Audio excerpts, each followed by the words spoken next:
I have to start with the wheel.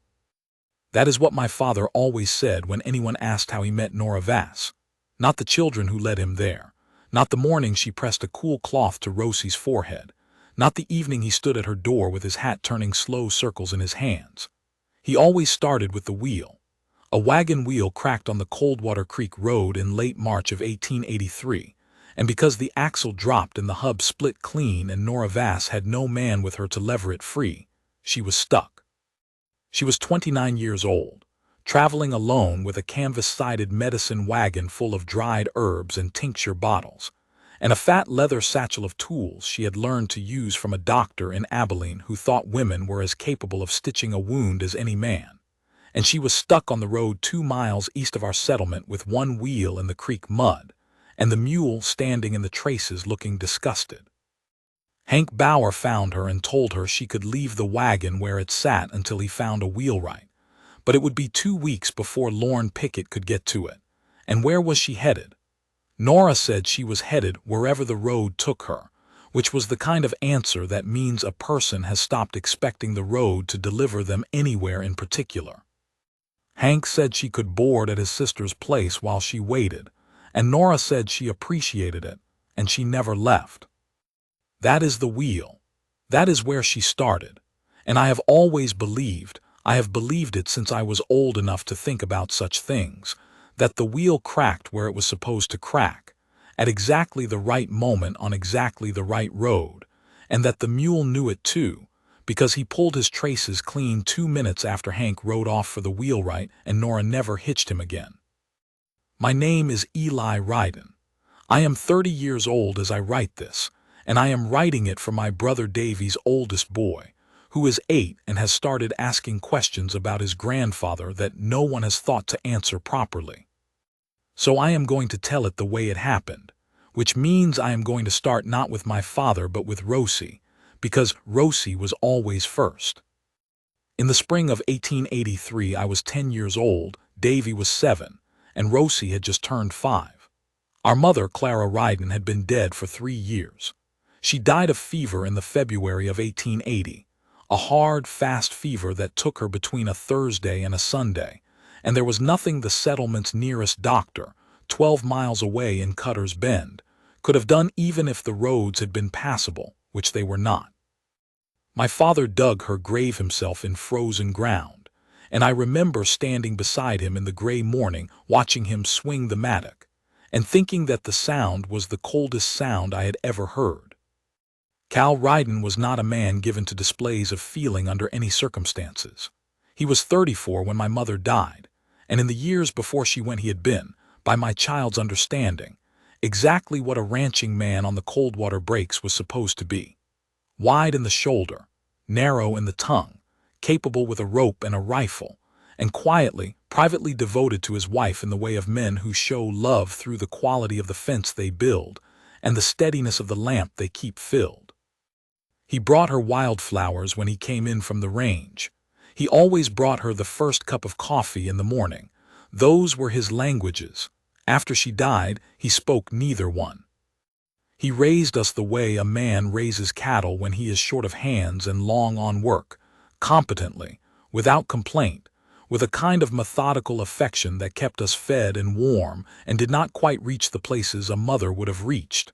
He answered our questions. He made sure we had boots that fit.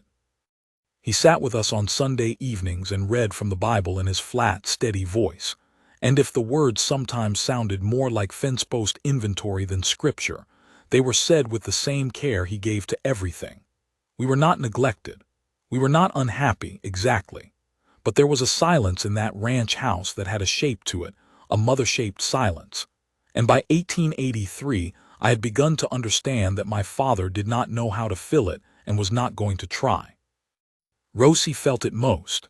Rosie was 2 when our mother died, and she had no memory of her at all, only the photographs. She had a quality I can only describe as a gravitational pull toward warmth. She moved toward it the way a sunflower moves, automatically, without calculation. She would press herself against Hank Bauer's wife when we visited, or fold herself into the lap of old Mrs. Deering at the settlement store, or stand very close to any woman who smelled of cooking or wore a soft color, and she would simply absorb whatever that woman offered. It embarrassed Davy. It embarrassed me. I do not think it embarrassed my father. I think it broke his heart every single time, because it was evidence of something he had failed to provide, and did not know how to provide, and was afraid to try. So when Nora Vass appeared on the Coldwater Creek Road in late March of 1883, stuck and solitary, but already making the best of it, she had set up her camp stove on a flat rock, and was brewing something that smelled of pine needles and dried sage while she waited for Hank to return. It was Rosie who saw her first. We had been following the creek south in search of a heifer who had wandered from the east pasture. I was carrying the rope. Davy was carrying the useless optimism of a 7-year-old who believed we would find the heifer around every bend. Rosie was simply walking, because she went everywhere we went and there was no point arguing. We came around the bend where the creek road drops toward the lower crossing, and there was the wagon tipped in the ditch, and there was the camp stove, and there was the smell, and there was Nora. She was sitting on a river rock stirring her pot, and she looked up without alarm when 3 children appeared on the track above her. She had dark hair pinned back without ceremony, and brown eyes that were direct and calm, and the face of someone who has learned to be good company to herself. She said, "Good afternoon," and Rosie said, "What are you cooking?" That was the beginning. Nora told us it was a tea made from cedar bark and yarrow, which she was planning to offer to Hank Bauer as payment for his trouble, because yarrow was good for reducing inflammation, and Hank Bauer had mentioned, while she was explaining her broken wheel, that his knee had been giving him considerable grief. She said this plainly, as though it were obvious that a stranger's knee was something to attend to. Rosie sat down on the rock beside her without being invited. Davy asked if the tea would taste good, and Nora said it would not taste good at all, but that things that were genuinely useful rarely tasted good, and that was probably fair. Davy considered this, and said it seemed a little unfair, actually, and Nora said she had thought the same thing herself on numerous occasions. I found the heifer 300 yards further along the creek and brought her back, and by the time I returned Rosie was leaning against Nora's shoulder looking at the contents of the medicine satchel, and Davy was explaining to Nora the full history of the Coldwater breaks as he understood it, which was enthusiastically, if not always accurately. I tied the heifer to the wagon wheel that was still upright, and Nora looked at the rope work and said it was a good knot, and I felt unreasonably proud of myself for a knot. We stayed longer than we should have. When I finally said we needed to get back before supper, Rosie stood up very slowly, the way she always stood up when she did not want to leave a place, as though her feet were reluctant to accept the instruction. Nora said, "Come back any time," not the casual way adults say things they do not mean. She said it looking directly at Rosie, and Rosie understood it was meant. We walked back along the creek with the heifer, and I thought about that look for a long time. By the 1st of April, Nora had taken up residence in the Calloway cabin. Ben Calloway had built it on the creek's north bank 8 years earlier and then died without a will, and since nobody could agree on who owned it and the land around it was too rocky for good grazing, it had stood empty for 2 seasons. Hank arranged for Nora to use it while she decided what came next. She cleaned it out, whitewashed the inside walls, set up her herbs on a shelf in 3 rows by genus the way the doctor in Abilene had organized his dispensary, and opened her door to whoever needed her. She was not a doctor.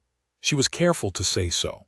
She had learned enough from the doctor in Abilene to dress wounds and stitch cuts and manage fevers, and diagnose a croup from a chest cold, and she had her herbs, which she had gathered and dried and prepared herself, and she had a steady hand and a sensible head, and the kind of calm that people in pain find immediately comforting.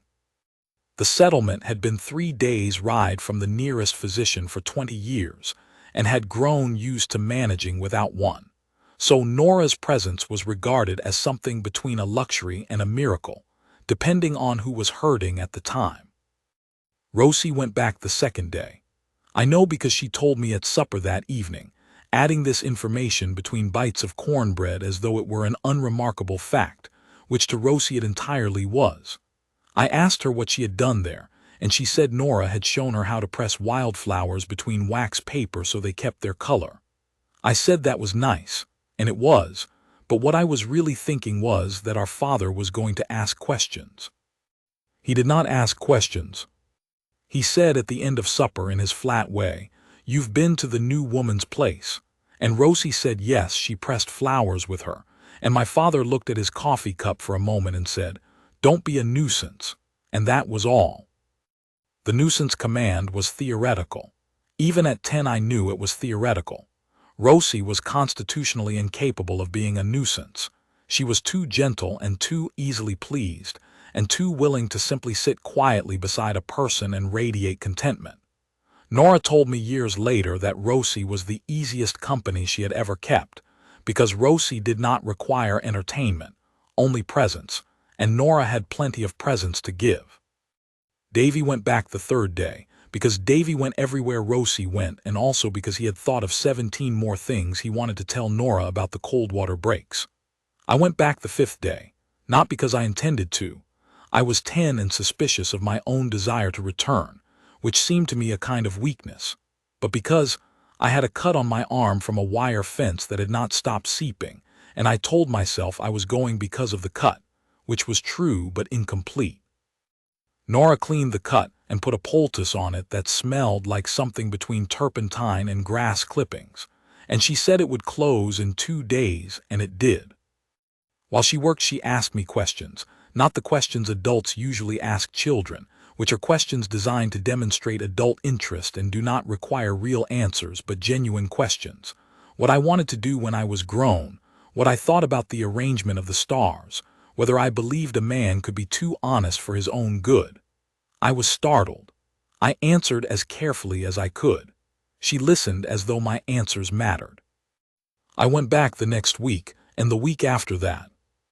By late April, there was an unspoken agreement among the 3 of us that the Callaway cabin was a place we could go when the ranch house felt too quiet. We never discussed this among ourselves. We simply went, sometimes together, sometimes separately, and Nora never commented on the frequency of our visits or seemed to count them. She gave us things to do: Rosie's pressing and flower sorting, Davy's help with cutting herbs and measuring, my reading of the supply lists and the occasional letter she needed to compose to the herb merchant in Abilene. And she talked to us while we worked, and she listened, and the cabin was warm even when it was cold outside. My father knew we were going. He had to know. Coldwater Creek was a settlement of 63 people in those days, and 62 of them would tell him if any of them knew. He said nothing about it beyond the nuisance instruction of the first night, which I took to mean that he did not object but also could not bring himself to encourage it, because encouragement would have required acknowledging a gap that he was not yet willing to name. The first time he saw Nora was in early May. He had ridden down to the settlement store for fencing nails, and she had come in at the same time for a sack of oats and a bottle of vinegar. I was not there. Hank Bauer told me about it afterward with some relish, because Hank appreciated human drama. My father, he said, took one look at Nora Vass and then looked at his list and then looked at the shelf and then looked at his list again. And Nora said good morning and my father said good morning, and that was the entire conversation. Hank said my father spent an unusually long time selecting fencing nails and left without the second item on his list. I heard this and understood exactly what it meant, even at 10. My father was a man who required several passes at a thing before he was willing to commit to it, and his first pass at Nora Vass had taken less than 30 seconds and clearly required processing. He mentioned her at supper a week later. He said, "The new woman in the Callaway cabin, she's a healer of some kind." And I said yes, she knew herbs and dressings and such. He said, "She's good to you children," and I said she was, and he said, "That's fine then," and he refilled his coffee. It was the most he had said about anything in months that wasn't about cattle or fencing. I noticed. Davy's fever started the second week of May, and by the third day, it was serious enough that I rode to the cabin at first light without telling my father, because my father was on the far north range and would not be back until evening, and Davy had been awake most of the night and his eyes were wrong. I told Nora what his eyes were doing, and she came immediately, her satchel over her shoulder and her sleeves already rolled up, walking fast along the creek track without waiting for me to show her the way, as though she knew she had been headed there all along. She stayed 2 days. She slept in the chair in Davy's room or didn't sleep at all, and she kept cold cloths on his head and made him drink a tea that tasted, he said later, exactly like the inside of a barn, and she sat with him through the worst of the second night when the fever spiked hard and his breathing frightened me. She was not frightened. She was calm in the particular way that useful people are calm in a crisis, not the absence of feeling but the management of it, feeling pressed into the service of action. She told me what to do and I did it, and toward morning Davy's breathing smoothed and the fever started to drop, and she said quietly there and let out a slow breath. My father arrived home at dusk on the first day to find Nora in his house. I had not been able to get word to him. He came through the door and she was at the stove making broth, and she said, "Mr. Ryden, I'm Nora Vass. Your boy has a chest fever and he's going to be fine, but he needs 2 more days of watching." My father stood in the doorway with his hat in his hands and looked at her and said, "I'll take over now if you'll tell me what to do." And Nora said, "I'd rather stay and do it myself if you don't mind the company." And my father said, "I don't mind." He stayed out of her way but close by, the way a man stays when he is worried but has no role assigned. He came in and out of the room. He fixed her broken door latch without being asked. He made coffee in the early evening and set a cup beside her and did not say anything, and she said thank you without looking up from Davy, and he went back to the kitchen. When Davy turned the corner and it was clear the fever had broken, my father went to find Nora, who was sitting on the porch step in the gray pre-morning air, and he said, "I owe you a debt I don't know how to settle." And Nora said, "You don't owe me anything, Mr. Ryden. Your children have kept me good company all spring." And my father stood there a moment and said, "All the same." And then he said, which was the most words I had ever heard him speak in sequence about anything that was not cattle, "Your wagon wheel was fixed 2 weeks ago. You could have moved on." Nora said yes, she could have. And my father said, what was keeping her? And Nora was quiet for a moment, and then she said, "I believe I found a place I wanted to stay." And my father nodded once slowly and went inside. I was in the kitchen doorway and heard all of it. I did not move or breathe until he was past me. Something shifted after Davy's fever. It did not shift immediately or dramatically. My father was not a man built for immediacy or drama, but it shifted. He began to be aware of the Callaway cabin in the way that a man becomes aware of a landmark he has been walking past for months without truly seeing it. He would mention, at supper, things he had heard about Nora at the settlement store. He would not look up from his plate when he mentioned them. He repaired the track between our ranch and the creek one Saturday in June, which had needed repair for 2 years, and when Davy asked him why he was doing it now, he said the footing was poor. The footing had been poor since the thaw of 1881. Rosie noticed all of this. Rosie was 5 and noticed everything. She said to me one afternoon, sitting on the porch in the late light, "I think Papa likes Nora." I said what made her think so. She said he fixed the road. I said maybe he was just fixing the road.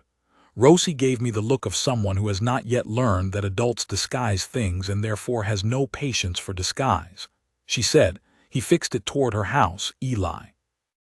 I said I would keep that in mind. Nora, for her part, was as undemanding a person as I have ever known. She did not press or arrange or maneuver.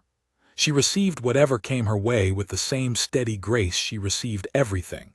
The children's visits, the settlement's ailments, the occasional social call from the settlement women who had initially regarded her with some suspicion, and come around as women always come around when a person simply proves useful and kind over time. She asked nothing of my father and made no move toward him, and seemed entirely content with the arrangement as it stood, which was its own kind of pressure, because there is nothing more arresting than someone who does not require you to be any different from what you are. I know now, from things she told me much later, that she had been watching my father all that spring and summer with a care she did not advertise. She said she had understood from the first week that he was a man who had closed the shutters on himself after a grief and forgotten, or perhaps decided, that they were not meant to open again. She said she recognized it because she had done something similar herself, after her husband Martin died of a horse fall 6 years before, and she had packed her remedies into the medicine wagon and begun moving, because moving had felt more honest than staying in a house full of the shapes of a life that was over. She said the difference between them was that she knew the shutters would open again eventually, when something came along worth opening them for, and she was not certain my father had held on to that piece of knowledge. She also said this she told me on my wedding day, which seemed to her an appropriate time, that Rosie had sold it for her. Not my father's reserve or her own patience or any of the careful steps of that summer. Rosie. The way Rosie had simply walked into her cabin the second day and sat down without permission, as though she already lived there. Nora said that a child's unguarded certainty is the most irresistible argument in the world, and Rosie had made that argument before she could think to resist it. Rosie's fall happened on a Thursday in late July. We had all three gone to the cabin that afternoon, Davy and I, with a particular errand, a jar of our father's honey that we had been told to deliver because Nora had traded some dried lavender for it, and the exchange was outstanding. And Rosie, characteristically, had arrived ahead of us and was already in the herb garden that Nora had planted along the cabin's south wall. The garden ran on a slight terrace above the creek bank, and the bank itself was steep in one section where the water had cut in over 2 seasons. Rosie knew this. She knew the drop. She was 5, and she was reaching for a particularly interesting stem of something, and she went over the edge. I heard the sound. I will not describe it because there are some sounds that live in your body permanently and you do not want to put them in words. I ran. Davy ran. Nora was out the cabin door before either of us reached the bank, moving at a speed I had not seen her move at before, and she was already at the water's edge and had Rosie up in her arms by the time I got there, talking to her in a low, continuous voice that was not words yet, just sound. Just the sound a person makes to another person to say I am here, and you are not alone. Rosie was conscious but pale, and her left arm was at a wrong angle, and there was blood on her temple from the rock she had struck, and she was not crying yet, which was more frightening than if she had been. Nora carried her into the cabin and laid her on the table and checked her head first, then her arm, working with the quick methodical focus of someone who had done this before and was thinking faster than she was feeling. I stood in the corner and held Davy's shoulder because he had started to shake. Nora said, "Eli, I need you to ride to your father's north pasture right now. Tell him it's Rosie and she's going to be all right and I need him here. Can you do that?" I said yes. She said, "Ride fast but think while you're riding, because panicking a horse is no use to anyone." I rode fast, I thought, while I was riding. My father was at the north fence line, with 2 of the hands when I came up over the ridge. He saw me coming and was already off his horse before I pulled up. Something in the way I was riding told him before I could speak. I said Rosie fell on the creek bank and she's all right but Nora needs you. He was on his horse and moving before the sentence ended. I have never seen my father ride the way he rode that afternoon. He covered the 2 miles between the north pasture and the Calloway cabin in a way that should not have been possible on a horse that was not young, and the 2 hands stood with me on the ridge looking after him in silence. One of them, a man named Garrett who had ridden for my father for 5 years, said, "That's the fastest I've seen Mr. Ryden move since the lightning fire of '81. I did not say anything. Garrett said, "He cares about that woman, you know." I said yes, I thought so. Garrett said, "You going to do anything about that?" I said I was 10 years old. Garrett said, "Well, still." I said I would do what I could. I rode back at a more reasonable pace, thinking. My father arrived at the cabin to find Nora had set Rosie's arm and cleaned the cut on her head, and the bleeding had stopped, and Rosie was lying on the table with a folded blanket under her head, having a very serious conversation with Nora about which wildflower was her favorite. My father came through the door and crossed the room in 3 strides and went to his knees beside the table and put his hand on Rosie's face, and the sound he made was not quite a word. Rosie said, "Papa, I fell." He said, "I know, sweetheart," she said. "Nora fixed my arm," he said, "I see that." And he looked up at Nora over Rosie's head, and whatever passed between them in that look I will not try to put into words either, except to say that I was watching from the doorway and I knew, with the certainty that 10-year-olds occasionally access and then lose again in adolescence, that the shutters had opened. He stayed at the cabin that evening. He carried Rosie back to the ranch well after dark, walking the creek trail by lantern light with Rosie asleep on his shoulder, and Davy and I walked alongside, and Nora walked with us as far as the fork in the track where the cabin road split from the ranch road, and there she stopped. My father said he would send one of the hands to check on her in the morning. Nora said that was kind but unnecessary. She was perfectly capable of seeing to herself. My father said he would send someone anyway, in case she needed anything. Nora was quiet a moment and then said, "All right, Mr. Ryden." And he said good night, and she said good night, and she went back along the cabin road with the lantern swinging, and my father watched until the light was out of sight. Davy said, "She's nice, isn't she?" My father said, "Yes." August was a dry month that year, the range grass going yellow-brown in the relentless heat, and the work of the ranch was heavy and demanding, and my father was gone long hours. But things changed in the small ways. He sent provisions to the cabin, not conspicuously, not in a manner that could be called courtship, but practically. A haunch of venison when he shot one, a sack of cornmeal when he went to the store, a block of the good pressed soap from Cutter's Bend when Mrs. Deering mentioned that the soap supply at the settlement store was low. Nora accepted these things with the same equanimity she accepted everything, returning the gestures with dried herbs and the occasional jar of something she had put up, and the exchange was entirely practical in appearance and entirely something else in substance, and I think they both knew it and were taking their time. He repaired her fence, the garden fence along the creek bank where Rosie had fallen. He did it on a Sunday, alone, without asking or announcing, and he did it with the thorough care he gave to everything he built. He set the posts deep and strung 3 rails and drove each nail with the unhurried attention of a man doing work he means to last.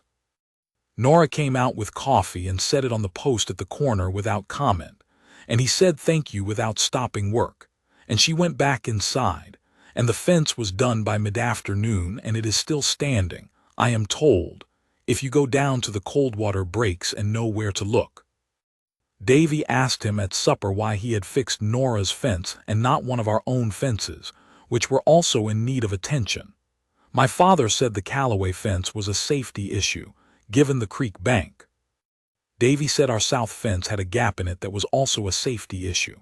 My father said he would see to it next week. Davy said that seemed to suggest Nora's fence was more important than our fence. My father looked at Davy for a long moment and said, "Son, some things require a greater degree of urgency than others, and priorities are a matter of judgment, and right now I am exercising mine." Davy opened his mouth. I put my foot on his foot under the table. He closed his mouth. I said, "Good supper, Pa," he said. "You hardly touched it." I said, "I'm going to."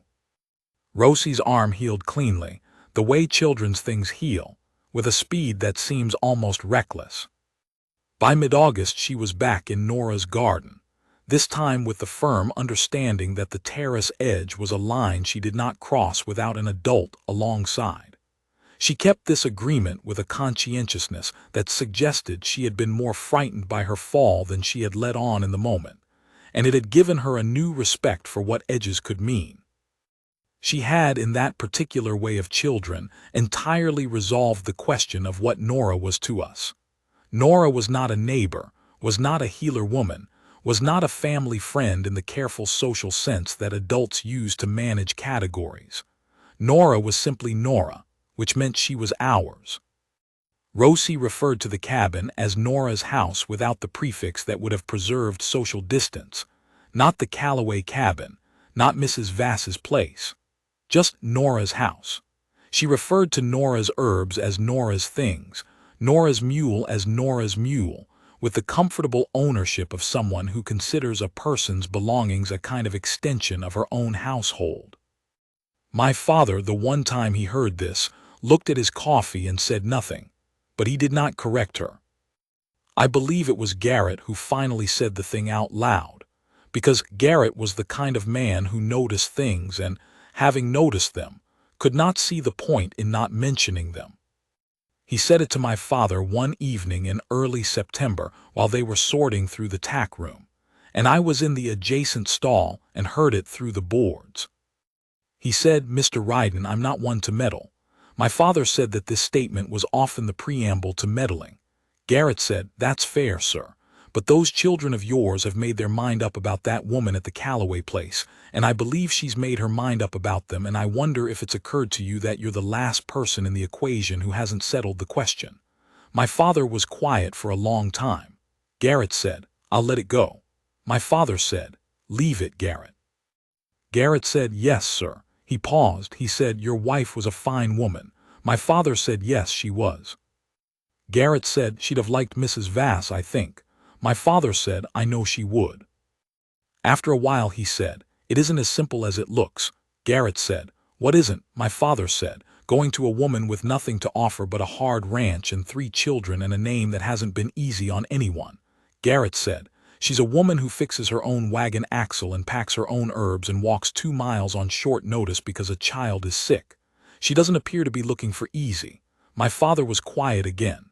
Garrett said, "I'll get these bridles hung, Mr. Ryden." And the conversation was over.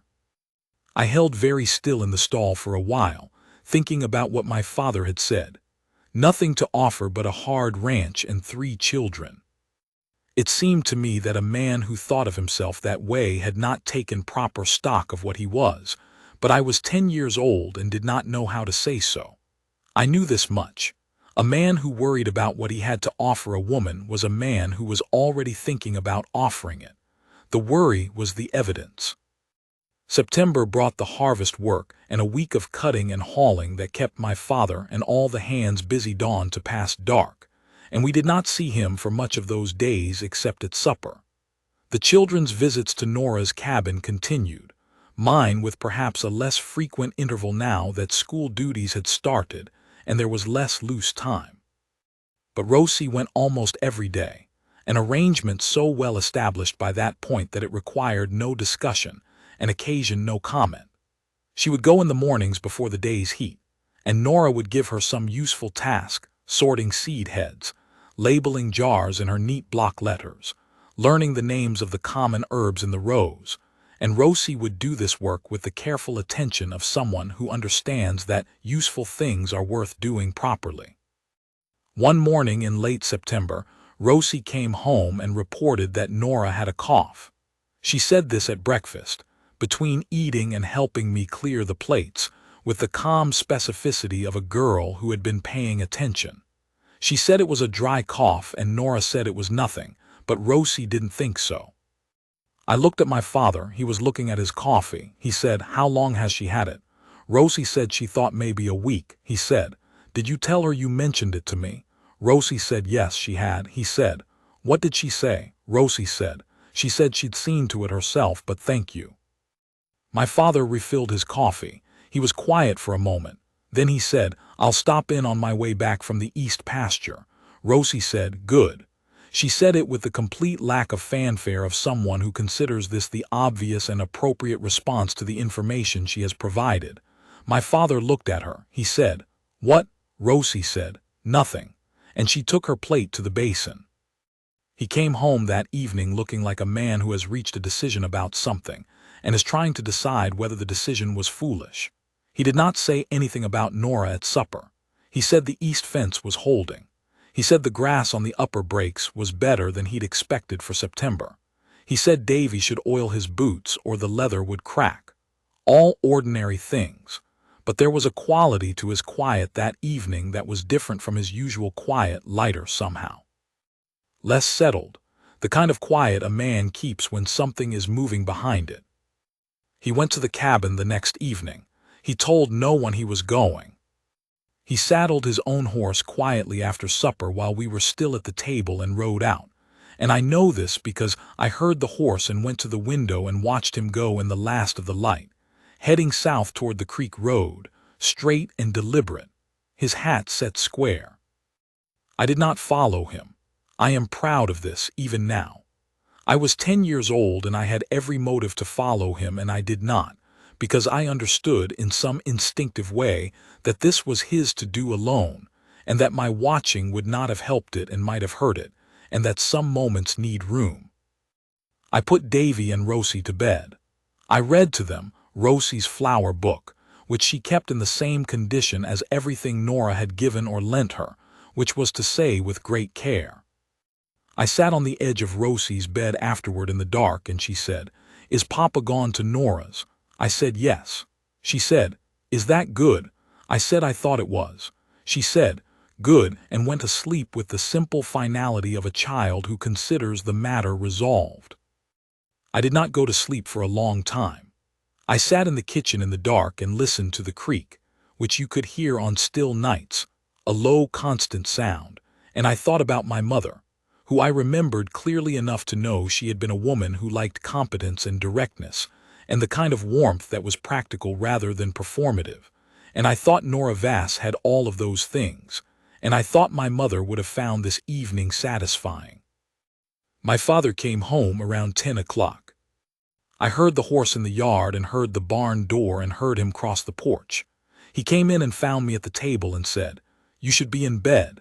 I said, "Yes, sir." He sat down at the table across from me, which was unusual enough that I stayed in my chair.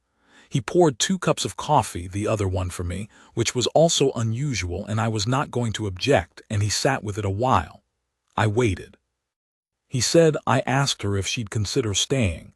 Permanent, I said. What did she say? He said.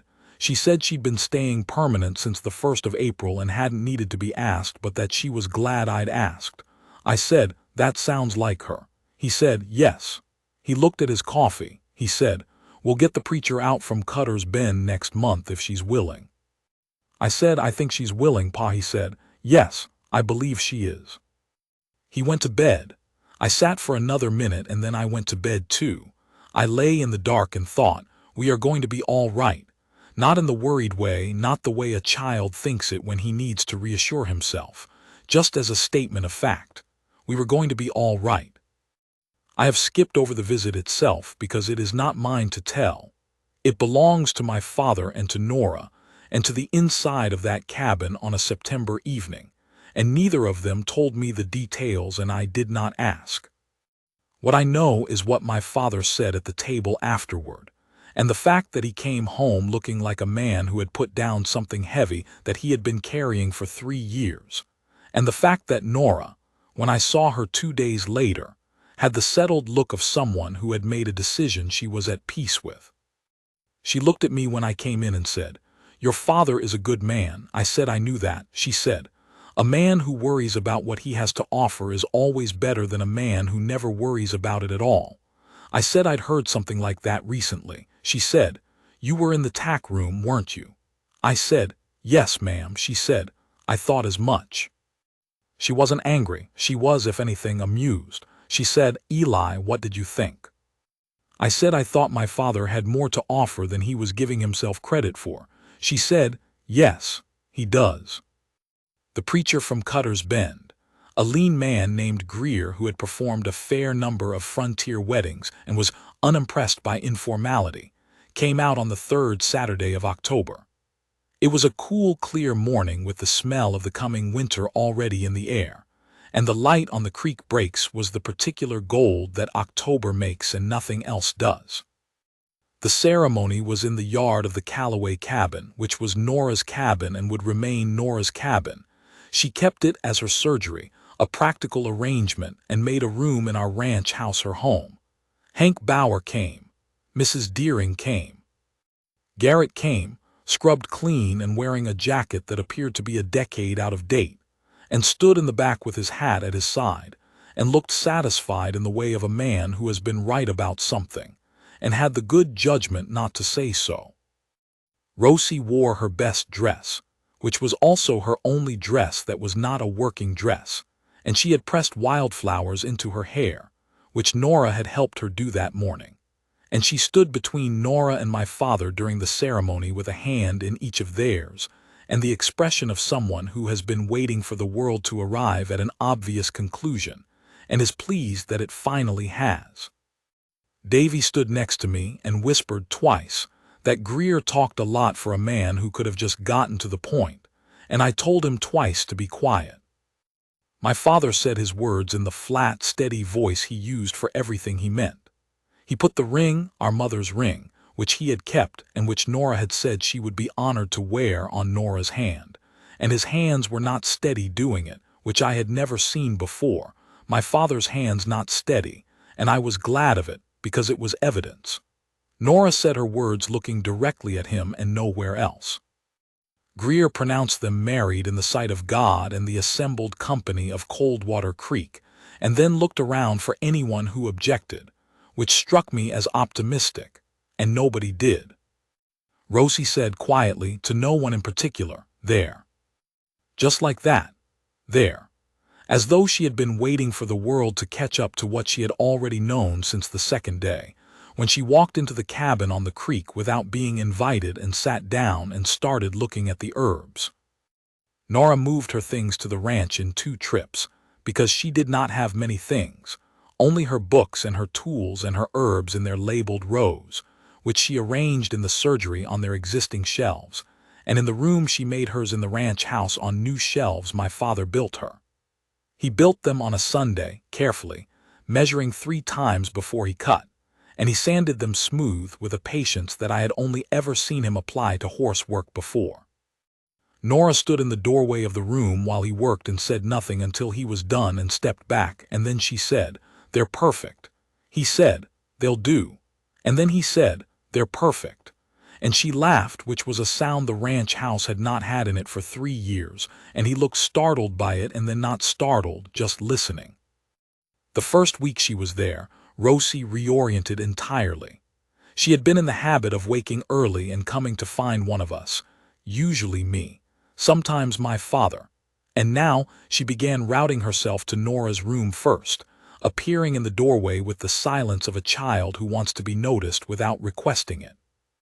The first time, Nora lifted the blanket and Rosie climbed in and went back to sleep, and when I came to find Rosie for breakfast she was there, curled against Nora's side, and Nora put her finger to her lips and looked at me with an expression I have never been able to fully describe, a kind of full, quiet recognition, as though she had been waiting for this particular morning for a long time. Davy adapted with his characteristic lack of complication. He decided, within approximately 4 days, that Nora knew more interesting things than anyone else in the settlement, and he began to bring her questions in bulk, the way he brought everything, at speed, without preamble, 3 or 4 at a time.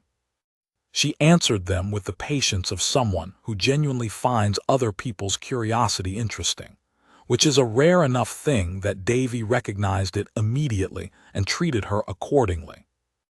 I was older and slower to adapt, the way older children are, because older children have more investment in the prior arrangement and feel its alteration more sharply. But what I noticed in those first weeks was that the shape of the silence in the ranch house changed. The mother-shaped silence that I had lived inside for 3 years, that specific, weighted absence, did not disappear, because it is not the nature of those silences to disappear. My mother was still gone. But the house filled in around the shape of it, the way water fills around an obstacle, and the filling was warm and practical and smelled of cedar and dried sage, and the lamp was always full, and there was always coffee in the morning, and Rosie stopped waking up in the night. My father changed slowly, in the way of men who change from the inside out and cannot show the outside until the inside is settled. But there were signals if you knew where to look. He talked more at supper, not extensively, not in a way that would have alarmed anyone who knew him, but more. He asked questions: what Nora had done that day at the cabin surgery, what Davy had been reading, what I thought about the South grazing situation. He did not interrupt his coffee with the long stretches of silence that used to occupy the meals.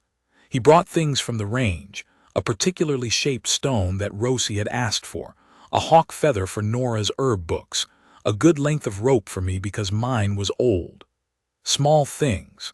The same languages he had always used for love but directed differently now, at the room in general, filling it. He still visited my mother's grave on the first Sunday of every month. He had done this since the beginning, and he did not stop. Nora did not ask him to stop and did not go with him.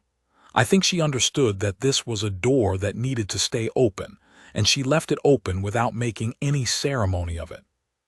After the first month, she sent him with a small bunch of dried lavender to leave at the stone, wrapped in a piece of cotton, and she did this quietly, handing it to him as he was getting on his horse, and he took it without comment, and he brought it back the next month empty, and she tied another one.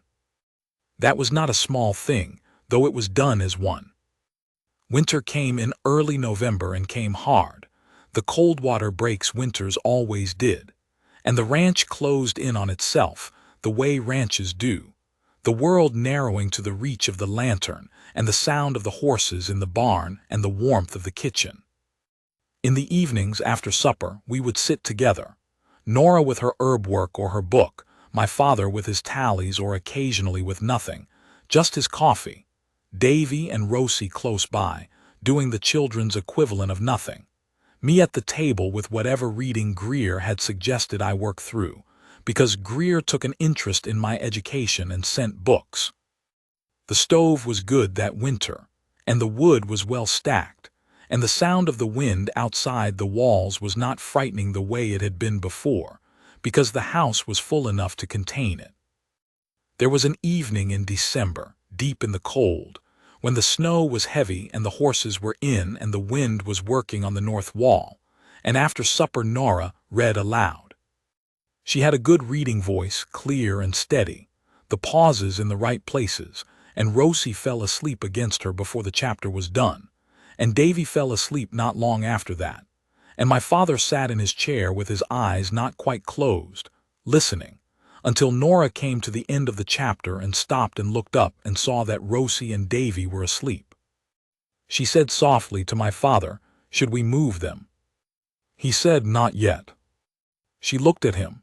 He was looking at the stove, but then he looked at her and he said, "It's good to hear the house like this." She said yes, it was, he said. I had forgotten what it sounded like. She said she had been glad to come and meant it, and it was plain that she meant it. He said, "I'm glad you didn't get that wheel fixed." She said, "The mule had something to do with it." He said, "I'll have to thank him."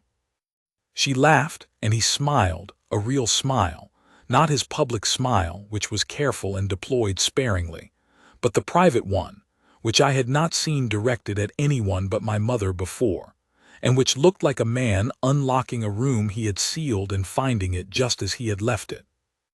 Rosie shifted in her sleep against Nora's side and made a small sound, and Nora put her hand on Rosie's hair without looking, automatic, the way you touch something you are already certain of. I pretended to be reading. I was not reading. I was watching my father's face, which had the expression of a man who has found his way back to something he did not believe he would find his way back to, and is sitting very still so as not to disturb it. I am going to end where I said I would end, which is on the first night that Rosie had a mother again. It was not a dramatic night. There was no ceremony or pronouncement. We had been to the preacher weeks ago and said the words, and there were no more words required. It was an ordinary December night, cold and deep and settled, and Rosie was in bed in the dark, and I had come in to say good night, and Nora was there, sitting on the edge of the bed the way our mother used to sit, and Rosie was already drowsy, and Nora was singing not a proper song, just a low wordless melody, the kind of thing you make up as you go when a child needs to be sung to sleep and you can't remember the words to anything. I stood in the hall and listened, not for long enough. Rosie said, in the way of someone more asleep than awake, "Good night." Nora said, "Good night, sweetheart, sleep well." The light went out under the door. I went back to my room and I lay in the dark and I thought, this is what the house sounds like. This is what it was supposed to sound like. The wind on the north wall and the horses in the barn, and the stove keeping, and the low melody going quiet. Some things know where they are going long before the people in them do. The mule knew. Rosie knew. The wheel cracked in the right place on the right road, and Nora Vass put up her camp stove on a flat river rock and waited, and the rest of it followed the way water follows gravity, steady and certain, all the way to the sea. My father's heart came back to him on the cold water breaks in the year 1883, and it never left again. That is the thing I wanted my nephew to know.